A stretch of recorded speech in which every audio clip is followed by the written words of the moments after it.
ಶ್ರೀ ಗುರುಭ್ಯೋ ನಮಃ. ಶ್ರೀಮತೆ ರಾಮಾನುಜಾಚಾರ್ಯಾಯ ನಮಃ. ನಾರಾಯಣಾಯ ವಿದ್ಮಹೇ ವಾಸುದೇವಾಯ ಧೀಮಹಿ ತನ್ನೋ ವಿಷ್ಣು ಪ್ರಚೋದಯಾತ್. ವೀಕ್ಷಕ ಸ್ನೇಹಿತರಲ್ಲಿ ಪ್ರಾತಃಕಾಲದ ನಮನಗಳನ್ನು ಸಲ್ಲಿಸುತ್ತಾ ವಿಶೇಷವಾದಂತಹ ಸಂಚಿಕೆ ನೋಡಿ. ಈ ದಿನ ವಿಶೇಷವಾಗಿ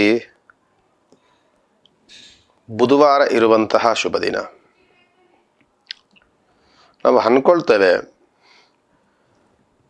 ನಮ್ಮ ಈ ದಿನ ದಿನಚರಿಗಳು ಯಾವ ರೀತಿಯಲ್ಲಿ ಇರಬಹುದು, ಯಾವ ರೀತಿಯಲ್ಲಿ ಈ ದಿನ ನಮಗೆ ನಡ್ಕೊಂಡು ಹೋಗುತ್ತೆ ಅನ್ನುವಂಥ ಎಲ್ಲ ಕುತೂಹಲಗಳು, ಒಂದು ರೀತಿಯಾದಂತಹ ಒಂದು ಪ್ರಶ್ನೆ ನಮ್ಮಲ್ಲಿ ಮೂಡ್ತಾ ಇರುತ್ತೆ.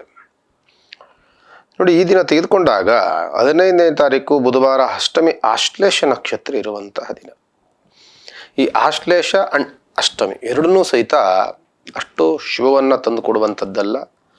ಆ ದಿನಗಳಲ್ಲಿ ಯಾವ ವ್ಯವಹಾರಗಳು ಅಷ್ಟು ನಡೆಯೋದಿಲ್ಲ, ಯಾವ ವ್ಯವಹಾರನೂ ಮಾಡಬಾರ್ದು. ನಾನು ಹೇಳುವಂಥದ್ದು ಯಾವುದೋ ಒಂದು ಖರೀದಿಯನ್ನು, ಯಾವುದೋ ಅಡ್ವಾನ್ಸ್ ಕೊಡ್ತಿರ್ತೀರಿ, ಏನೋ ಒಂದು ಮಾಡ್ತಿರ್ತೀವಿ, ಖಂಡಿತವಾಗಿ ಅದು ಚೆನ್ನಾಗಿರೋದಿಲ್ಲ. ಈ ದಿನಗಳಲ್ಲಿ ಅದು ಅನಾನುಕೂಲಗಳನ್ನು ಸೃಷ್ಟಿ ಮಾಡುತ್ತೆ. ಅದಕ್ಕೋಸ್ಕರವಾಗಿ ಈ ದಿನ ಅಂತ ಶುಭ ದಿನ ಇಲ್ಲ ಅಂತ ಹೇಳ್ತಾ, ಹಾಗಾದರೆ ಮೇಷರಾಶಿಗೆ ಯಾವ ರೀತಿಯಲ್ಲಿದೆ ಅಂತ ತೆಗೆದುಕೊಂಡಾಗ, ಮೇಷರಾಶಿಯಲ್ಲಿರುವಂತಹ ಬುಧ ಗ್ರಹ ಉಚ್ಚ ಸ್ಥಾನಕ್ಕೆ ನಿಂತ್ಕೊಳ್ತಾನೆ. ನಿಮಗೆ ಬುದ್ಧಿ ಚಾತುರ್ಯತೆ ತುಂಬ ಚೆನ್ನಾಗಿರುತ್ತೆ, ವ್ಯವಹಾರ ಜ್ಞಾನ ತುಂಬ ಚೆನ್ನಾಗಿರುತ್ತೆ. ಏನು ಮಾಡಬೇಕು ಏನು ಮಾಡಬಾರದು ಅಂತ ಆಲೋಚನೆಗಳನ್ನು, ವಿಶ್ಲೇಷಣೆಯನ್ನು ನೀವು ಮಾಡಿಕೊಳ್ಳುವಂತಹ ಒಂದು ರೀತಿಯಾದಂತಹ ಮನಸ್ಥಿತಿ ನಿಮಗೆ ತುಂಬ ಚೆನ್ನಾಗಿರುತ್ತೆ. ಮತ್ತು ಜೊತೆಯಲ್ಲಿ ನಿಮಗೆ ಆರ್ಥಿಕ ಸ್ಥಿತಿಯಲ್ಲಿ ಒಂದು ಮಧ್ಯಮವಾಗಿ ನಡ್ಕೊಂಡು ಹೋಗುವಂಥ ಸ್ಥಿತಿಯಲ್ಲಿದ್ದರೂ ಸಹ ಬಂಧು ಬಾಂಧವರ ಸಹಕಾರ ಸಹಯೋಗ ತುಂಬ ಚೆನ್ನಾಗಿರುವಂತಹ ದಿನ ಮೇಷರಾಶಿಯವರಿಗೆ ನಿಮ್ಮದಾಗಿರುತ್ತೆ. ಅದೇ ರೀತಿಯಾಗಿ ವೃಷಭ ರಾಶಿಯವರಿಗೆ ನೋಡಿ, ಹಣಕಾಸಿನ ಕಿರಿಕಿರಿ ಆಗುತ್ತೆ, ಸ್ವಲ್ಪ ಜಾಗ್ರತೆಯನ್ನು ವಹಿಸಬೇಕಾಗ್ತದೆ. ಅನಂತರದಲ್ಲಿ ಯಾವುದೇ ಒಂದು ಕೆಲಸವನ್ನು ಮಾಡೋಕ್ಕೋದ್ರೂ ಸಹ ಹಿನ್ನಡೆ ಆಗುತ್ತೆ, ಅದರಲ್ಲಿ ನಿಂತೋಗುವಂಥ ಸಮಸ್ಯೆ ದಿನಗಳಾಗಬಹುದು.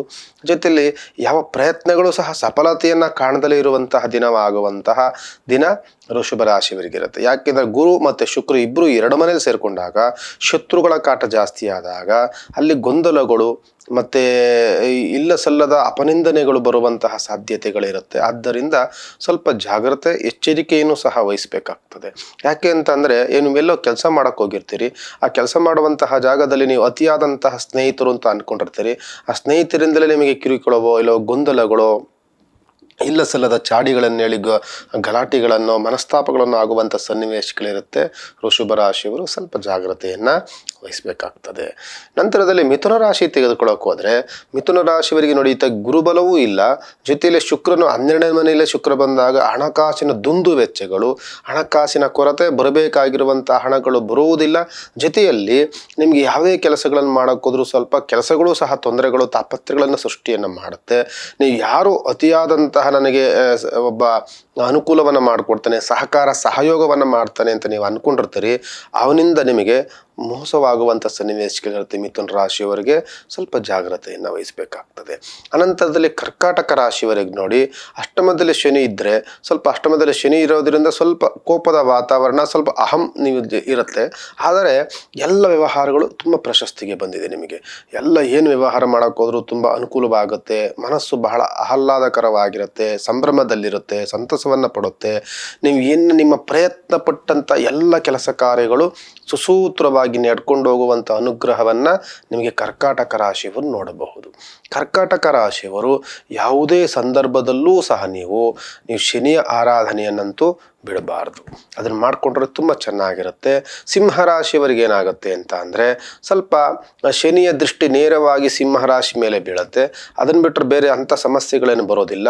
ನಿವೇಶನವನ್ನು ತೆಗೆದುಕೊಳ್ಳುವಂತಹ ವಾತಾವರಣ, ಮನೆ ಕಟ್ಟುವಂತಹ ಯೋಗ, ಮದುವೆ ಮಾಡಿಕೊಳ್ಳುವಂತಹ ಯೋಗಗಳು, ಜೊತೆಲಿ ನೀವು ಪ್ರಯತ್ನಿಸಿದಂತಹ ಎಲ್ಲ ಕೆಲಸಗಳಲ್ಲಿ ಸಫಲತೆಯನ್ನು ಕಾಣುವಂಥದ್ದು, ಇದೆಲ್ಲವೂ ಸಹ ಇದ್ದರೂ ಸಹ ನಿಮ್ಮ ಸ್ನೇಹಿತರು ಅಥವಾ ಬಂಧುಗಳಿಂದ ನಿಮ್ಮ ಮೇಲೆ ದೃಷ್ಟಿಯನ್ನು ಬಿಡುವಂಥದ್ದನ್ನು ಮಾಡ್ತಾರೆ. ಅಂದರೆ ಹೊಟ್ಟೆ ಹುರಿ ಪಡುವಂಥದ್ದು, ನಿಮ್ಮ ಅವಹೇಳನವಾಗಿ ಮಾತನಾಡುವಂಥದ್ದು, ನಿಮ್ಮ ಬೆಳವಣಿಗೆಯನ್ನು ನೋಡಿ ಹೊಟ್ಟೆ ಹುರಿ ಪಡುವಂತಹ ವಾತಾವರಣಗಳಂತೂ ಇರುತ್ತೆ. ಜಾಗ್ರತೆ.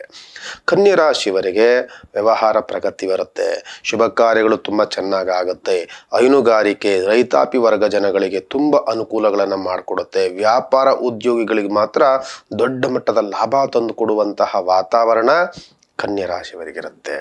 ನಂತರದಲ್ಲಿ ನಿಮಗೆ ತುಲಾರಾಶಿ ತೆಗೆದುಕೊಳ್ಳಕ್ಕೆ ಹೋದಾಗ ತುಲಾರಾಶಿಯವರಿಗೆ ಹಣಕಾಸಿನ ದುಂದು ವೆಚ್ಚಗಳು, ಜೊತೆಯಲ್ಲಿ ಶತ್ರುಬಾಧೆಗಳು, ವ್ಯವಹಾರದಲ್ಲಿ ಸಂಕಷ್ಟಗಳು, ಸಮಸ್ಯೆಗಳು, ಯಾರನ್ನ ನಂಬಿರ್ತೀರಿ ಅವರಿಂದ ಮೋಸ ಹೋಗುವಂಥ ಸನ್ನಿವೇಶಗಳು, ಆದಷ್ಟು ಸಹ ಕ್ಲಿಷ್ಟಕರವಾದಂತಹ ವಾತಾವರಣಗಳನ್ನು ಸೃಷ್ಟಿಯನ್ನು ಮಾಡುತ್ತೆ. ಜಾಗ್ರತೆಯನ್ನು ವಹಿಸಬೇಕಾಗ್ತದೆ ತುಲಾರಾಶಿಯವರು. ವೃಶ್ಚಿಕ ರಾಶಿಯವರು ತೆಗೆದುಕೊಳ್ಳೋಕೆ ಹೋದಾಗ ನೀವು ಆಲೋಚನೆ ತುಂಬ ಚೆನ್ನಾಗಿದೆ. ದೊಡ್ಡ ಮಟ್ಟದ ಆಲೋಚನೆಗಳನ್ನು ಮಾಡಿದ್ದೀರಿ, ದೂರದ ಆಲೋಚನೆಗಳನ್ನು ಮಾಡಿದ್ದೀರಿ. ಮನೆ ತೆಗೆದುಕೊಳ್ಬೇಕು, ಸೈಟ್ ತೆಗೆದುಕೊಳ್ಬೇಕು, ಮನೆ ಕಟ್ಟಬೇಕು, ವಾಹನ ತೆಗೆದುಕೊಳ್ಬೇಕು, ಇನ್ನೇನಾದರೂ ಒಂದು ರೀತಿಯಾದಂತಹ ಒಂದು ಪ್ಲಾನ್ಗಳನ್ನು ಮಾಡ್ಕೊಂಡಿದ್ದೀರಿ.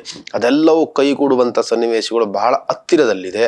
ನಂತರದಲ್ಲಿ ಆರೋಗ್ಯದಲ್ಲಿ ತುಂಬ ಅನುಕೂಲಗಳು ಮತ್ತು ಅಭಿವೃದ್ಧಿಗಳನ್ನು ಕಾಣುವಂತಹ ವಾತಾವರಣ ಅಂತೂ ವೃಶ್ಚಿಕ ರಾಶಿಯವರಿಗೆ ಖಂಡಿತವಾಗಿದೆ. ನಂತರದಲ್ಲಿ ನೀವು ಧನುಸ್ಸು ರಾಶಿಗೆ ತೆಗೆದುಕೊಳ್ಳಕ್ಕೆ ಹೋದಾಗ ಧನುಸ್ಸು ರಾಶಿಯವರಿಗೆ ಎಲ್ಲ ಉಚ್ಚ ಸ್ಥಾನದಲ್ಲಿ ಬರುತ್ತೆ. ಆದರೆ ನಿಮಗೆ ಶೀತ, ಕೆಮ್ಮು, ನೆಗಡಿಯ ವಾತಾವರಣಗಳು ನಿಮಗೆ ಬಾಧೆಯನ್ನು ಕೊಡುತ್ತೆ. 12ನೇ ಮನೆಯಲ್ಲಿರುವಂತಹ ಚಂದ್ರಗ್ರಹ ನಿಮಗೆ ಆರೋಗ್ಯವನ್ನು ಹಾಳು ಮಾಡುವಂಥ ಸನ್ನಿವೇಶಗಳನ್ನು ಸೃಷ್ಟಿ ಮಾಡ್ತಾನೆ. ಜಾಗ್ರತೆಯನ್ನು ವಹಿಸಿ. ಅದನ್ನು ಬಿಟ್ಟರೆ ನಿಮಗೆ ವ್ಯವಹಾರ ಚೆನ್ನಾಗಿದೆ, ಹಣಕಾಸಿನ ಅನುಕೂಲ ಚೆನ್ನಾಗಿದೆ, ಕೆಲಸ ಮಾಡುವಂತಹ ಜಾಗದಲ್ಲಿ ಮೇಲಧಿಕಾರಿಗಳಿಂದ ಪ್ರಶಂಸೆ, ಹೊಗಳಿಕೆ ಮಾತುಗಳು, ತೃಪ್ತಿಕರವಾದಂತಹ ವಾತಾವರಣಗಳು ಇದೆಲ್ಲವನ್ನು ಸೃಷ್ಟಿಯನ್ನು ಮಾಡುತ್ತೆ. ತುಂಬ ಚೆನ್ನಾಗಿರುತ್ತೆ. ಆರೋಗ್ಯದ ಬಗ್ಗೆ ನಿರ್ಲಕ್ಷ್ಯವನ್ನು ಮಾಡದೆ ಆರೋಗ್ಯದ ಕಡೆ ಗಮನವನ್ನು ಕೊಡಬೇಕು ನೀವು. ಅನಂತರದಲ್ಲಿ ನಿಮಗೆ ಮಕರ ರಾಶಿವರೆಗೆ ಮಕರ ರಾಶಿ ಕೋಪಗಳು ಬಹಳ ಕಡಿಮೆ ಆಗಿದೆ. ಈಗ ವ್ಯವಹಾರದಲ್ಲಿ ತುಂಬ ಅಡೆತಡೆಗಳಾಗ್ತಿತ್ತು, ಅದೆಲ್ಲವೂ ಸಹ ನಿಮಗೆ ತುಂಬ ಅನುಕೂಲಗಳನ್ನು ಮಾಡಿಕೊಡ್ತಾ ಬರ್ತಾ ಇದೆ. ಕೆಲಸ ಹಾಕಿದ ಕೈ ಹಾಕಿದ ಕೆಲಸಗಳಲ್ಲಿ ಪ್ರಗತಿಯನ್ನು ಕಾಣುವಂತಹ ವಾತಾವರಣಗಳು ನಿಮಗೆ ಬಹಳ ಹತ್ತಿರದಲ್ಲಿದೆ.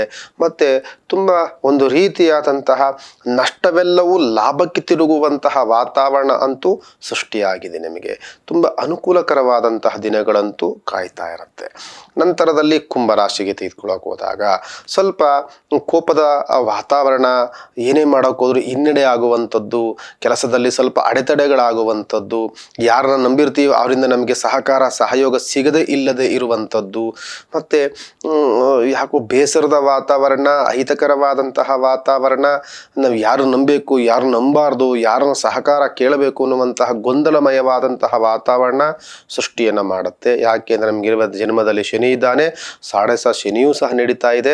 ಜೊತೆಯಲ್ಲಿ ನಿಮಗೆ ಅಷ್ಟು ಅನುಕೂಲಕರವಾಗಿರುವಂತಹ ಗ್ರಹಗತಿಗಳು ಇನ್ನೂ ಕೆಲವು ದಿನಗಳ ಕಾಯಬೇಕಾಗ್ತದೆ. ಅದರಿಂದ ಹನುಮಂತನ ಪ್ರಾರ್ಥನೆ ಅತ್ಯಂತ ಅವಶ್ಯಕವಾಗಿ ಬೇಕಾಗತ್ತೆ. ಅದನ್ನು ಮಾಡಿ. ನಂತರದಲ್ಲಿ ಮೀನರಾಶಿಯವರಿಗೆ ಸ್ವಲ್ಪ ಆರೋಗ್ಯದಲ್ಲಿ ಏರುಪೇರುಗಳಾಗಬಹುದು. ಯಾಕೆಂದರೆ ಜನ್ಮದಲ್ಲಿ ಕುಜ ಮತ್ತು ರಾಹು ಸೇರಿಕೊಂಡಾಗ ಆರೋಗ್ಯದಲ್ಲಿ ಏರುಪೇರು, ದೇಹದಲ್ಲಿ ಆಯಾಸದ ವಾತಾವರಣಗಳನ್ನು ಸೃಷ್ಟಿಯನ್ನು ಮಾಡುವಂಥದ್ದನ್ನು ಮಾಡುತ್ತೆ. ಅದನ್ನು ಬಿಟ್ಟರೆ ಕುಜ ಭೂಮಿಗೆ ಕಾರಕನಾಗ್ತಾನೆ, ಮತ್ತು ವ್ಯವಹಾರಗಳಿಗೆ ಕಾರಕನೂ ಆಗಿರ್ತಾನೆ. ಜೊತೆಯಲ್ಲಿ ನಿಮ್ಮ ನಿರೀಕ್ಷೆಗೆ ಮೀರಿದಂತಹ ಒಂದು ರೀತಿಯಾದಂಥ ಬೆಳವಣಿಗೆಯನ್ನು ನಿಮ್ಮ ಕುಟುಂಬದಲ್ಲಿ ತಂದು ಕೊಡ್ತಾರೆ. ಕುಟುಂಬದಲ್ಲಿ ಬೆಳವಣಿಗೆ, ನಿಮ್ಮ ಪ್ರಯತ್ನ ಕುಟುಂಬಕ್ಕೆ ಅನುಕೂಲವಾಗುತ್ತೆ. ನಿಮ್ಮ ಪ್ರಯತ್ನ ನಿಮ್ಮ ಮಡದಿಯಿಂದಲೂ ಸಾಕಾರವಾಗುತ್ತೆ. ಅದೇ ರೀತಿ ನಿಮ್ಮ ಮಕ್ಕಳಿಂದ ಸಾಕಾರವಾಗುತ್ತೆ. ನಿಮ್ಮ ಪ್ರಯತ್ನ ನಿಮ್ಮ ಕೈಲಾಗದಲ್ಲೇ ಇರುವಂಥದ್ದು ಸ್ನೇಹಿತರು, ಬಂಧುಗಳು, ಅವರಿಂದ ಸಹಕಾರವಾಗಿ ನಿಮ್ಮ ಕೆಲಸಗಳು ಉನ್ನತಿಗೆ ಬರುವಂತಹ ವಾತಾವರಣಗಳು ಸೃಷ್ಟಿಯಾಗುತ್ತೆ. ತುಂಬ ಚೆನ್ನಾಗಿರುತ್ತೆ. ಸ್ವಲ್ಪ ಕುಜನಿಗೆ ಸಂಬಂಧಪಟ್ಟಂತಹ ಸುಬ್ರಹ್ಮಣ್ಯ ಸ್ವಾಮಿ ಧ್ಯಾನ, ಮಹಾಗಣಪತಿಯ ಆರಾಧನೆಗಳನ್ನು ಮಾಡೋದ್ರಿಂದ ಇನ್ನೂ ಅನುಕೂಲಕರವಾಗುತ್ತೆ ಅಂತ ಹೇಳ್ತಾ ವಿಶೇಷವಾದಂತಹ ಸಂಚಿಕೆ ಬುಧವಾರ ಈ ದಿನದ ಕಾರ್ಯಕ್ರಮ ಮುಕ್ತಾಯ ಮಾಡ್ತೇನೆ. ನೋಡಿ, ನಾಳೆಯ ದಿನ 16ನೇ ತಾರೀಕು ಗುರುವಾರ ಅಷ್ಟಮಿ ತಿಥಿ ಬೆಳಗಿನ ತನಕನೂ ಇರುತ್ತೆ. ಅನಂತರದಲ್ಲಿ ಅಷ್ಟಮಿ ಮುಕ್ತಾಯವಾಗಿ ನವಮಿ ಸ್ಟಾರ್ಟ್ ಆಗುತ್ತೆ. ನಂತರದಲ್ಲಿ ಮಖ ನಕ್ಷತ್ರ ಇರುತ್ತೆ. ನಂತರ 16ನೇ ತಾರೀಕು ಪ್ರಶಸ್ತವಾಗಿರುವಂಥ ದಿನವೂ ಆಗಿರುತ್ತೆ ಅಂತ ಹೇಳ್ತಾ ಈ ದಿನದ ಕಾರ್ಯಕ್ರಮ ಮುಕ್ತಾಯ ಮಾಡ್ತೇನೆ. ನಾಳೆ ದಿನ ಭೇಟಿ ಮಾಡ್ತೇನೆ. ನಮಸ್ಕಾರ.